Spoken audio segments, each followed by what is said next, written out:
देखिए, आज एक टॉपिक करते हैं ब्रिटिश शासन का भारतीय अर्थव्यवस्था पर प्रभाव। ठीक है। ब्रिटिश शासन के दौरान भारत में धार्मिक वर्ग द्वारा भू संपत्ति में निवेश करने को तरजीह दिए जाने के कारण उद्योगों का कोई स्वतंत्र विकास नहीं हो सका। ठीक है। मतलब धनिक वर्ग द्वारा भू संपत्ति में निवेश करने की तरजीह दिए जाने के कारण उद्योगों का कोई स्वतंत्र विकास नहीं हुआ था। 1793 में लॉर्ड कॉर्नवालिस ने भू राजस्व की स्थायी बंदोबस्त प्रणाली को प्रारंभ किया था। पहला क्वेश्चन कि लॉर्ड कॉर्नवालिस ने भू राजस्व की कौन सी व्यवस्था स्थापित की थी? स्थायी बंदोबस्त की। इसी स्थायी बंदोबस्त को इस्तमरारी, जागीरदारी, मालगुजारी, बिस्वेदारी आदि भिन्न भिन्न नामों से जाना जाता है। यह व्यवस्था अब कहाँ कहाँ पे देखिए, बात को समझिएगा। देखिए, बिहार, पश्चिम बंगाल और उड़ीसा तथा उत्तर प्रदेश के वाराणसी तक के क्षेत्र में लागू थी। ये पूछा गया है कि स्थायी बंदोबस्त कहाँ कहाँ लागू था। इसके अंतर्गत समूचे ब्रिटिश भारत के क्षेत्रफल का लगभग 19% हिस्सा शामिल था। देखिए, इसका लैंग्वेज को समझिएगा क्या कह रहा है। समूचे ब्रिटिश भारत का मतलब जहाँ जहाँ पर ब्रिटिश शासन था उसके 19% पर स्थायी बंदोबस्त 1793 में लागू की गई थी। वैसे तो स्थायी बंदोबस्त 1790 में चालू हो गई थी। ये ट्रायल बेसिस पे थी और 22 मार्च 1793 को ये पूर्णतः चालू हो गई। ठीक है। और कितने प्रतिशत क्षेत्र पर चालू की गई थी? 19% क्षेत्र पर ये चालू की गई थी। इसमें होता क्या था, एक जागीरदार होता था, जागीरदार बोल लो, जमींदार बोल लो। वो क्या करता था, भूमि पर टैक्स वसूलता था। ठीक है। और भूमि में टैक्स वसूला, सपोज 11 पार्ट उसने टैक्स वसूला, तो उस 11 पार्ट में 10 पार्ट अंग्रेज़ों को देता था और 1 पार्ट स्वयं रख लेता था। ठीक है। क्यों रख लेता था? क्योंकि वह सेवा प्रदान करता था। स्थायी बंदोबस्त के अंतर्गत जमींदार छोटे पूंजीपति थे। एक तरीके से वो छोटे पूंजीपति हो जाया करते थे। स्थायी बंदोबस्त या जमींदारी प्रथा के बाद अंग्रेजों द्वारा भारत में भू राजस्व वसूली हेतु लागू की गई दूसरी व्यवस्था रैयत वाड़ी व्यवस्था थी। देखिए, सबसे पहले हमने समझा कि स्थायी बंदोबस्त कब चालू हुआ? 22 मार्च 1793 को। किसने स्टार्ट किया? कॉर्नवालिस ने स्टार्ट किया। कहाँ कहाँ पे लागू किया गया था? बिहार, बिहार के बगल में पश्चिम बंगाल, पश्चिम बंगाल के नीचे उड़ीसा और उत्तर प्रदेश के वाराणसी क्षेत्र में लागू किया गया था। कितने प्रतिशत? ब्रिटिश राज्य के 19% पर। कितना पार्ट किसके कैसे डिवाइड करता था जमींदार? अगर 11 पार्ट है तो 10 पार्ट टैक्स के रूप में ब्रिटिशर्स को देता था और 1 पार्ट स्वयं रख लेता था। अब आई रैयतवाड़ी व्यवस्था। तो ये रैयतवाड़ी व्यवस्था में रैयत का मतलब क्या होता था? रैयत का मतलब होता था किसान। समझे आप बात को? तो किसान, अब यहाँ पे जमींदार को उड़ा दिया बीच में से, क्योंकि जमींदार पर जो एक पोर्शन जा रहा था वो ब्रिटिशर्स को अखर रहा था। तो इस व्यवस्था का जो जन्मदाता थे टॉमस मुनरो थे और कैप्टन रीड थे। और इसे सर्वप्रथम तमिलनाडु के 12 महल जिले में लागू किया गया था। कहाँ लागू किया गया था? तमिलनाडु के 12 महल जिले में। क्या किया गया था? रैयतवाड़ी। अगर कभी याद ना आए तो ऐसे याद कर लेना कि 12 महल बड़ा महल था, मिलने गए थे, मिलने से तमिलनाडु, और वहाँ रियायत दी गई थी, बड़े महल में रियायत दी गई थी मिलने की। ठीक है। और ये कहाँ कहाँ पे लागू था? देखिए, ये पूर्वी बंगाल, और पूर्वी बंगाल है तो असम भी आ जाता है। ठीक है। और कुर्ग, कुर्ग क्या है? आधुनिक कर्नाटक का एक भाग था। और एक पोर्शन तुम्हारा हो गया बम्बई। तो इस तरीके से अगर देखो तो ये किस किस पार्ट में फैली थी? ये पूर्व की तरफ फैली थी, पश्चिम की तरफ फैली थी क्योंकि बम्बई था, और दक्षिण में कुर्ग था तो दक्षिण में फैली थी। पूर्व, पश्चिम और दक्षिण। ठीक है। इस प्रथा के अंतर्गत रैयतों को यानी कि किसानों को भूमि के मालिकाना और कब्जादारी अधिकार दिए गए और प्रत्यक्ष रूप से सीधे या तथा व्यक्तिगत रूप से स्वयं सरकार को भू राजस्व का भुगतान करने के लिए उत्तरदायी था। बहुत कठिन टॉपिक नहीं है, पर इससे भी काफ़ी टाइम से क्वेश्चन नहीं पूछा गया, तो आराम से इससे क्वेश्चन बन सकते हैं, स्टेटमेंट फॉर्म में बन सकते हैं। इस व्यवस्था ने कृषक भू स्वामित्व की स्थापना की, मतलब कृषक भू स्वामित्व हो जाता था। इसके अंतर्गत कुल ब्रिटिश भारत के, अब देखो फिर लैंग्वेज समझना, कुल ब्रिटिश भारत के भू क्षेत्र का 51% हिस्सा शामिल था। इस व्यवस्था के अंतर्गत लगान की वसूली कठोरता से की जाती थी तथा लगान की दर भी काफ़ी ऊंची थी। अब एक और व्यवस्था आई, उसका नाम था महलवाड़ी व्यवस्था। कौन सी व्यवस्था? महलवाड़ी। ठीक है। महलवाड़ी व्यवस्था में भू राजस्व व्यवस्था कृषक के साथ नहीं बल्कि प्रत्येक ग्राम अथवा महाल जागीर का एक भाग के साथ स्थापित किया जाती थी। अब क्या किया कि मुखिया हो गया, ग्राम एक बनाया, उस ग्राम का एक मुखिया था, जैसे कि जमींदारी में था। तो लेकिन यहाँ पे क्या हो गया, सभी कृषक के ऊपर एक ये आ गया और उससे ये लेने लगे। ठीक है ना, तो ये थोड़ा सा और फिजिबल हो गया, है ना। जैसे जैसे टाइम बढ़ा है, चीज़ों को फिजिबल करना और जो चीज़ें में दिक्कत आ रही थी उसको ये एलिमिनेट करते चले गए थे। ठीक है। ये ग्राम समाज की सम्मिलित भूमि तथा अन्य भूमि का स्वामी होता था। कौन? ये जो आपका ये पद्धति जो अब देखिए, ये पद्धति उत्तर प्रदेश, मध्य प्रदेश, पंजाब में लागू की गई। ठीक है, जिसके अंतर्गत कुल ब्रिटिश भारत के भू क्षेत्र का 30% हिस्सा शामिल है। देखिए, अब एक ओवरव्यू समझिएगा कि 19% कितने प्रतिशत पर? 19% ये रहा आपका। कौन सी व्यवस्था थी? स्थायी बंदोबस्त। दूसरी कौन सी व्यवस्था थी? 51%। कौन सी व्यवस्था है? रैयतवाड़ी व्यवस्था है। और महलवाड़ी व्यवस्था में 30% भू क्षेत्र पर शामिल था। ठीक है, और ये जो थ्योरी का पार्ट है यहाँ से लेकर यहाँ तक का, इसको समझ लीजिए थोड़ा सा। देखिए क्या था कि औपनिवेशिक शासन काल में, ठीक है, भारत सरकार के शुल्कों से तात्पर्य इंग्लैंड स्थित राज्य सचिव द्वारा भारत सरकार की ओर से किया गया व्यय था। ठीक है, इसमें शामिल था भारतीय सार्वजनिक ऋण एवं रेलों पर लगाई गई पूंजी पर दिया गया ब्याज, भारत को दी गई सैनिक और अन्य सामग्री की लागत, भारत के कारण इंग्लैंड में दिए जाने वाले नागरिक एवं सैनिक शुल्क, इंग्लैंड में राज्य सचिव का सारा व्यय तथा भारत सरकार द्वारा यूरोपीय अफसरों को दिए जाने वाले भत्ते और पेंशन। भारत के बाहर हुए युद्धों को लड़ने में अंग्रेजों द्वारा प्रयोग में लाई जाने वाली निधि ग्रह शुल्कों पर भारित नहीं थी। ब्रिटिश काल में इंपीरियल प्रेफरेंस शब्दावली का प्रयोग भारत में ब्रिटिश आयातों पर दी गई विशेष रियायतों के लिए किया जाता था। देखिए समझिएगा इसको। देखिए, भारत के बाहर हुए युद्धों को लड़ने में अंग्रेजों द्वारा प्रयोग में लाई जाने वाली निधि यानी कि पैसा गृह शुल्कों पर भारित नहीं थी। ठीक है, ब्रिटिश काल में इंपीरियल प्रेफरेंस शब्दावली का प्रयोग भारत में ब्रिटिश आयातों पर दी गई विशेष रियायतों के लिए किया जाता था। यानी कि ये शब्द का अच्छे से दिमाग में रखिए कि ब्रिटिश काल में इंपीरियल प्रेफरेंसेस किसके लिए दिया जाता था? कोई चीज़ आयात की जा रही होती है उस पर हम क्या रियायत देते हैं। इसके तहत भारत में ब्रिटिश आयातों पर नाम मात्र का शुल्क लगता था, जबकि भारत के निर्यातों पर ब्रिटेन में भारी शुल्क लगाया जाता था। तो पूछेगा इंपीरियल प्रेफरेंस में क्या होता था? आयातों पर दी गई छूटों को इंपीरियल प्रेफरेंस कहते थे, जबकि भारत से जो निर्यात की जा रही होती थी उस पर ये हैवी टैक्स लगाता था। ठीक है, धन के बहिर्गमन ये देखो, धन के बहिर्गमन या अफवाह ड्रेन की राष्ट्रवादी परिभाषा का मतलब ये था कि जो धन एवं संपत्ति एवं माल का इंग्लैंड में हस्तांतरण था, जिसके बदले में भारत को इसके समतुल्य कोई भी आर्थिक, वाणिज्यिक या भौतिक प्रतिलाभ नहीं हो रहा था। तो ये क्या हो रहा है? धन का बहिर्गमन हो रहा है।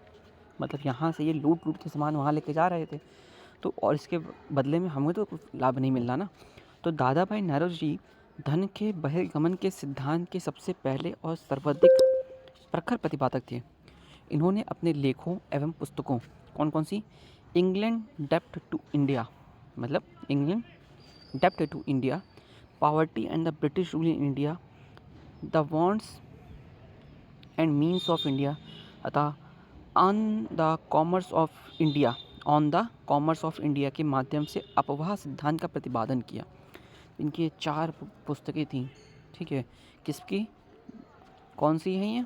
ड्रेन, यानी कि मनी ड्रेन हो रहा है दूसरे देश में। इन्होंने 4 पुस्तकें लिखी। रमेश चंद्र दत्त ने भी धन के बहिर्गमन के सिद्धांत पर बल दिया। किसने? रमेश चंद्र दत्त ने धन के बहिर्गमन सिद्धांत पर बल दिया। तो आपको ये भी दिमाग में रखना है, ऑप्शन में पूछ सकता है आप, ठीक है। और उन्होंने अपने लेख इकोनॉमिक हिस्ट्री ऑफ इंडिया में यह मत प्रकट किया कि सकल राजस्व का आधा भाग प्रतिवर्ष भारत से बाहर चला जाता। स्टेटमेंट बहुत अच्छा है, ठीक है। कि रमेश चंद्र दत्त ने भी धन के बहिर्गमन सिद्धांत पर बल दिया और उन्होंने अपने लेख, कौन सी लेख था, economic history of India, economic history of India में यह मत प्रकट किया था कि सकल राजस्व का कितना भाग, आधा भाग, अब यहाँ पे छेड़छाड़ कर सकता है स्टेटमेंट फॉर्म में, आधा भाग, एक तिहाई भाग, एक चौथाई भाग प्रतिवर्ष भारत से बाहर निकल जाता था। भारतीय राष्ट्रीय कांग्रेस ने 1896 में अपने कलकत्ता अधिवेशन में आधिकारिक तौर पर बहिर्गमन सिद्धांत की स्वीकारा, ठीक है। अब देखिए कौन सा कांग्रेस अधिवेशन, 1896 का, और ये 1896 में कौन थे, दादा भाई नौरोजी थे, ठीक है। और देश में पड़ने वाले अकालों और लोगों की निर्धनता कारण वर्षों से लगातार चल रहा धन का बहिर्गमन था। सर सैयद अहमद खां ब्रिटिश शासन के प्रति वफादार थे और मुस्लिम समाज का विकास वे भारतीय आंग्ल सत्ता के बने रहने में ही संभव मानते थे। मुस्लिम समाज का विकास, अतः वे दादा भाई नौरोजी के उत्सारण सिद्धांत में विश्वास नहीं कर सकते थे। देख लीजिए आप, ब्रिटिश शासन के समय अर्थव्यवस्था को खोखला करने का सिद्धांत यानी कि इकोनॉमिक ट्रेन थ्योरी पर दादा भाई नौरोजी ने पुस्तक लिखी। दादा भाई नौरोजी ने अंग्रेजी राज्य की शोषक नीतियों का अनावरण किया और यह राज्य भारत को दिन प्रतिदिन लूटने में लगा हुआ है, जिसके कारण भारत निर्धन देश बनता जा रहा है। इसके परिचय में उन्होंने अपनी ट्रेन थ्योरी दी। दादा भाई नौरोजी ने 1865 में WG बनर्जी के साथ मिलकर लंदन इंडिया सोसाइटी का गठन किया। WC बनर्जी, ठीक है। दादा भाई नौरोजी और WC बनर्जी ने मिलकर लंदन इंडिया सोसाइटी का गठन किया, जिसका कार्य भारत के दुख दर्दों का प्रचार करना था। 1892 में लिबरल पार्टी के टिकट पर ब्रिटिश हाउस ऑफ कॉमन में के लिए चुने जाने वाले पहले भारतीय थे। आप समझ रहे हैं कितनी बड़ी मतलब उस समय की प्रॉब्लम रही होगी कि देश का पैसा विदेशों में जा रहा था और एक इंसान बोल रहा है और एक इंसान अपोज भी कर रहा है। उस समय इन लोगों ने अपनी आवाज़ उठाई और उन्होंने एक क्या बनाया, उन्होंने एक सोसाइटी भी बनाई, आप समझ रहे हो। और लिबरल पार्टी के टिकट पर ब्रिटिश हाउस ऑफ कॉमन्स के लिए चुने जाने वाले पहले भारतीय थे। मतलब आप समझ रहे हो, जहाँ से ये लोग आए थे और देश पे कब्जा किए थे, वहाँ पर लंदन इंडिया सोसाइटी का गठन किया और वहाँ ब्रिटिश हाउस कॉमन्स में लिबरल पार्टी, ठीक है, not labour, it's liberal party में चुने जाने वाले पहले भारतीय थे, ठीक है। अब आइए क्या क्वेश्चन समझते हैं। भारत में उपनिवेशी शासन काल में होम चार्जेस भारत से संपत्ति दोहन का महत्वपूर्ण अंग थे, ठीक है। कौन सी निधियां होम चार्जेस के संगठक थी? लंदन में इंडिया ऑफिस के भरण पोषण के लिए प्रयोग में लाई जाने वाली निधि, बिल्कुल सही बात थी। भारत में कार्यरत अंग्रेज कर्मचारियों की वेतन तथा पेंशन हेतु प्रयोग में लाई जाने वाली निधियाँ, ये भी सही है। भारत के बाहर हुए युद्धों को लड़ने में अंग्रेजों द्वारा प्रयोग में लाई जाने वाली निधि, ये गलत है। देखिए यहाँ पे इसका वर्णन था, समझिएगा इस चीज़ को। देखिए क्या क्या शामिल था इसमें। भारतीय सार्वजनिक ऋण एवं रेलों पर लगाई जाने वाली, ठीक है। भारत को दी गई सैनिक और अन्य सामग्री की लागत, भारत के कारण इंग्लैंड में दिए जाने नागरिक एवं सैनिक शुल्क, इंग्लैंड के राज सचिव का सारा व्यय। भारत के बाहर, पॉइंट को समझिएगा, ये लिखा है, युद्धों को लड़ने में अंग्रेजों द्वारा प्रयोग की जाने वाली निधि गृह शुल्कों पर भारित नहीं थी, ठीक है ना। तो ये पॉइंट नहीं था, बाकी सब है आपका। कौन कौन सा था फिर से समझिए इसको, ये वही डिस्क्रिप्शन में लिखा होगा, समझ लेते हैं फिर से एक बार यहाँ पर। देखिए औपनिवेशिक शासनकाल में भारत सरकार के गृह शुल्कों यानी कि भारत सरकार के होम चार्जेस से तात्पर्य इंग्लैंड में स्थित सेक्रेटरी ऑफ स्टेट द्वारा भारत सरकार की ओर से किया गया व्यय था, ठीक है। इसमें शामिल था भारतीय सार्वजनिक ऋण एवं रेलों पर लगाई गई पूंजी पर दिया गया ब्याज, भारत को दी गई सैनिक और अन्य सामग्री की लागत, भारत के कारण इंग्लैंड में दिए जाने वाले नागरिक और सैनिक शुल्क, इंग्लैंड के राज्य सचिव का सारा व्यय तथा भारत सरकार द्वारा यूरोपीय अफसर को दिए जाने वाले भत्ते एवं पेंशन। भारत के बाहर हुए युद्धों को लड़ने ने अंग्रेजों द्वारा प्रयोग में लाई जाने वाली निधि गृह शुल्क पर भारित नहीं थी। इस पॉइंट को दिमाग में रख लीजिए, ये आ सकता है, अभी तक पूछा भी नहीं गया है, ये आया हुआ था आपका IAS के प्री में। देखिए मैंने अभी जोर दिया था ना इम्पीरियल प्रेफरेंस क्या होता है। तो क्या है, भारत में ब्रिटिश आयातों पर दी गई विशेष रियायतों को इम्पीरियल प्रेफरेंस कहते थे। देखिए प्रेफरेंस दे रहे हैं हम आयात को, रियायत दे रहे हैं, है ना। ब्रिटिश शासन में भारत में उद्योगों का कोई स्वतंत्र विकास नहीं हुआ था। क्यों नहीं हुआ था? क्योंकि धनिक वर्ग द्वारा भू संपत्ति में निवेश करने को तरजीह दिया जाता था। ठीक है, अगला देखिए, ये पूछा गया है आपका आईएएस में ही पूछा गया है। फिर आइए, स्तरमारी बंदोबस्त किस में लागू किया गया था? ठीक है, मैंने आपको बताया था इसमरारी, जागीरदारी, स्थायी बंदोबस्त, मालगुजारी। ठीक है, ये सभी आपका लॉर्ड कॉर्नवालिस ने किया था। ठीक है, एक वर्ड और है बिस्वेदारी। ठीक है ना। और ये कहाँ कहाँ लागू किया गया था, ध्यान दीजिए। देखिए बंगाल, बिहार, उड़ीसा, उत्तर प्रदेश के वाराणसी तक के क्षेत्र में। ठीक है, कितने प्रतिशत भूभाग के क्षेत्र में लागू किया गया था? 19% भूभाग के क्षेत्र में लागू किया गया था। और कितना भाग अपने पास रखता था जमींदार एक पार्ट अपने पास रखता था, 10 पार्ट दे देता था उसको, यानी कि ब्रिटिशर्स को। टोटल पार्ट कितना हो गया? 11। अगर फ्रैक्शन में तोड़ेंगे तो 10/11 देता था, 1/11 रखता था। ठीक है, किसके शासनकाल में स्थायी बंदोबस्त? फिर आया ना स्थायी बंदोबस्त, कोई चीज़ स्थायी हो रही है तो वो क्या हो गया? Lord Cornwallis. किससे स्थायी बंदोबस्त किससे किया गया था? मतलब स्थायी बंदोबस्त के लिए कौन महत्वपूर्ण व्यक्ति हुआ करता था? ऐसे समझ लीजिए, जमींदार। स्थायी बंदोबस्त किसके साथ किया गया? दोबारा फिर से पूछा गया है, जमींदारों के साथ में। किस गवर्नर जनरल ने भारत में स्थायी बंदोबस्त व्यवस्था स्थापित की गई थी? यह है लॉर्ड कॉर्नवालिस। लॉर्ड कॉर्नवालिस का स्थायी बंदोबस्त लागू हुआ 22 मार्च 1793 में। अच्छे से टिका लिए। क्वेश्चन नंबर 10 सुनिए ध्यान से। 1793 में लॉर्ड कॉर्नवालिस की भू व्यवस्था प्रणाली लागू होने के बाद कानूनी विवादों की प्रवृत्ति में बढ़ोतरी देखी गई। ठीक है, अब है क्वेश्चन है, निम्नलिखित प्रावधानों में से किस एक को समानता इसके कारक के रूप में जोड़कर देखा जा सकता है? देखिए क्या था, एक चीज़ समझिएगा कि कानूनी विवादों की प्रवृत्ति क्यों बढ़ी? भाई रैयत यानी कि किसान की तुलना में जमींदारों की स्थिति को अधिक सशक्त बनाना। भाई किसान खेत पे काम कर रहा है और जमींदार उस पे, तो जमींदार मेन उसका हेड है और वो पैसा का मीडिएटर, एक तरीके से बिचौलिया के रूप में काम करता था। ठीक है, तो एक तरीके से रैयत की तुलना में यानी कि किसानों की तुलना में जमींदारों की स्थिति को अधिक सशक्त बनाना कानूनी विवादों की प्रवृत्ति में बढ़ोतरी करेगा। ईस्ट इंडिया कंपनी को जमींदारों को अधिपति बनाना, ये भी एकदम सही बात है। न्यायिक पद्धति को अधिक कार्यकुशल बनाना। ठीक है, चूँकि 1793 चल रहा था, न्यायिक पद्धति अच्छी हो रही थी।